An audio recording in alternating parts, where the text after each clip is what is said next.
আসসালামু আলাইকুম। সবাইকে স্বাগত জানাচ্ছি আমার দেশ ঐতিহ্যে। সঙ্গে আছি তামান্না মিনহাজ। আজ আমরা শুনব শহীদ ওসমান হাদির আত্মজীবনী যেভাবে বেড়ে উঠির চতুর্থ পর্ব, নেসারাবাদের দিনগুলো। চলুন দর্শক, ওসমান হাদির জীবনের গল্প শোনা যাক।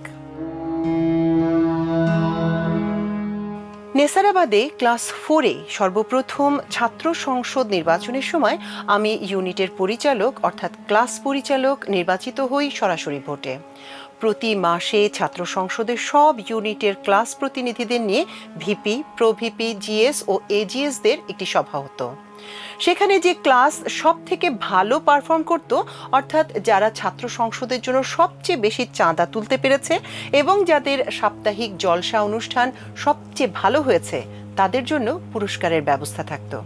আমার মনে আছে, আমি সম্ভবত একমাত্র ছাত্র যে ক্লাস 4 থেকে শুরু করে সবচেয়ে বেশিবার ছাত্র সংসদে শ্রেষ্ঠ পরিচালক নির্বাচিত হয়েছি। ঠিকমতো ক্লাস থেকে টাকা তুলে দেয়া এবং মানসম্মত অনুষ্ঠান আয়োজন করার ক্ষেত্রে আমি সব সময় সজাগ থাকতাম। আমাদের জলসা অনুষ্ঠানের পর যেটা সবচেয়ে ইউনিক ব্যাপার ছিল, প্রতি বৃহস্পতিবার অনুষ্ঠানের শেষে সব ক্লাস থেকে একটি করে মিছিল বের হতো।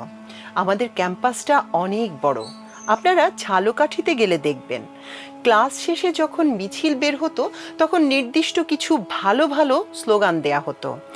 এই মিছিলগুলো আবার মনিটর করা হতো, কাদের মিছিল সবচেয়ে সুন্দর। বছর জুড়ে মাদ্রাসার পক্ষ থেকে শ্রেষ্ঠ ক্লাসের একটি পুরস্কার দেয়া হতো।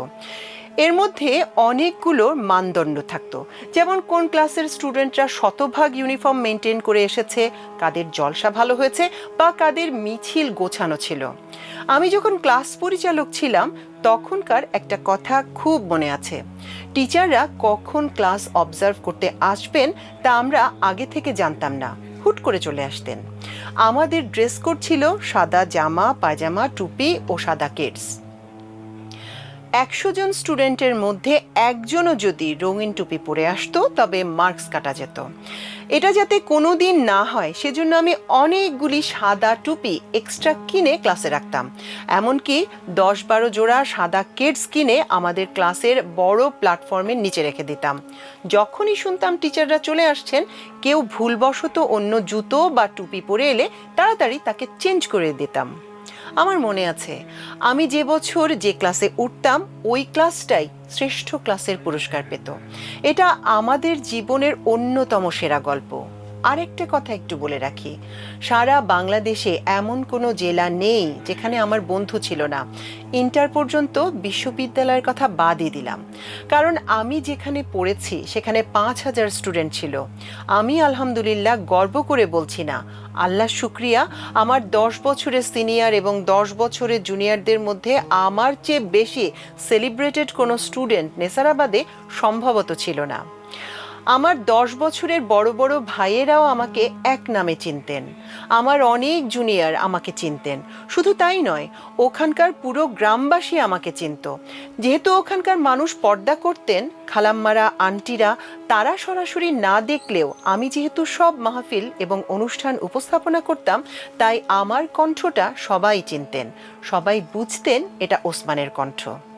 ছাত্র সংসদ যখন প্রতি মাসে হতো তখন আমি আমার ক্লাসের রিপোর্ট নিয়ে দাঁড়াতাম এবং সবাই খুব মনোযোগ দিয়ে শুনতো যে আমাদের রিপোর্টে কি আছে। যেহেতু আমি শ্রেষ্ঠ পরিচালক নির্বাচিত হতাম, তাই আমাদের ক্লাসের রিপোর্টের প্রতি সবার আলাদা আগ্রহ থাকতো। এর মধ্যে যে গল্পটা খুব মনে পড়ছে তা হলো আমাদের মিছিল। আমরা 3 ভাই আব্বার কাছ থেকে ভালো স্লোগান দেওয়ার ক্ষমতাটা পেয়েছিলাম, যদিও আব্বার মতো অত ভারী বা দরাজ কণ্ঠ আমরা কেউই পাইনি। তবু আমাদের কণ্ঠ বেশ জোরালো ছিল। আমরা যখন মিছিল দিতাম, আমাদের টিচারদের জন্য যে টিচার্স লাউঞ্জ ছিল সেখান থেকে শিক্ষকরা বারান্দায় এসে দাঁড়াতেন আমাদের মিছিল দেখার জন্য। আমি সব সময় মিছিলের উল্টো দিকে ঘুরে স্লোগান দিতাম।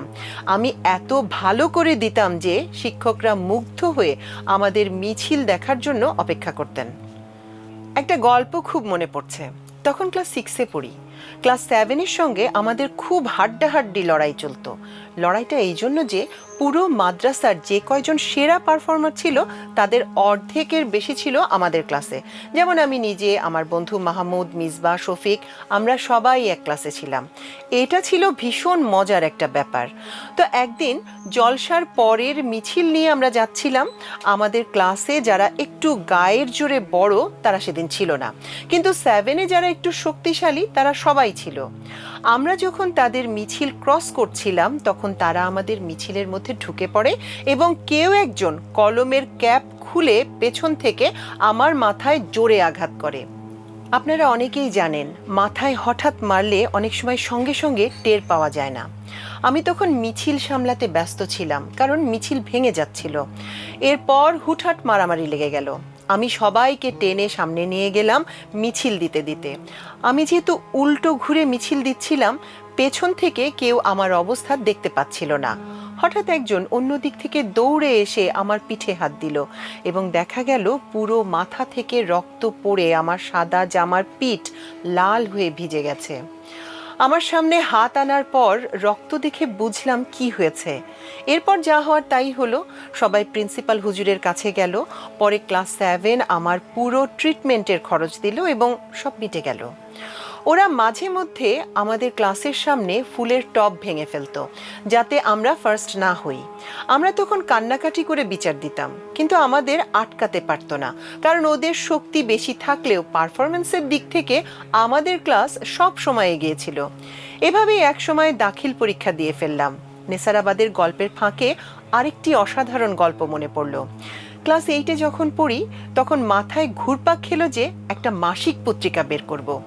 এর আগে আমরা ক্যাম্পাসে প্রচুর দেয়ালিকা বের করতাম এবং অনেক সুন্দর করে দেয়ালিকার মোড়ক উন্মোচন করতাম।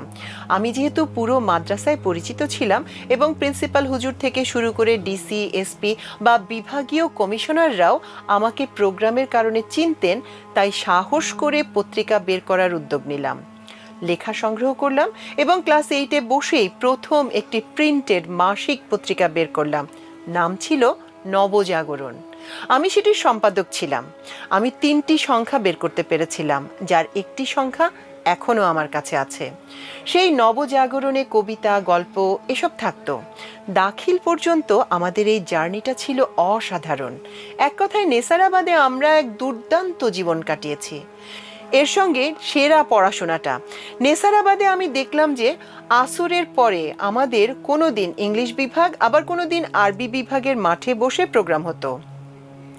আরবি বিভাগের প্রোগ্রামের শেষে রাস্তায় আরবিতে মিছিল হতো, আবার ইংরেজির দিন ইংরেজিতে মিছিল হতো। মানে এরকম চমৎকার অবস্থা ছিল সেখানে।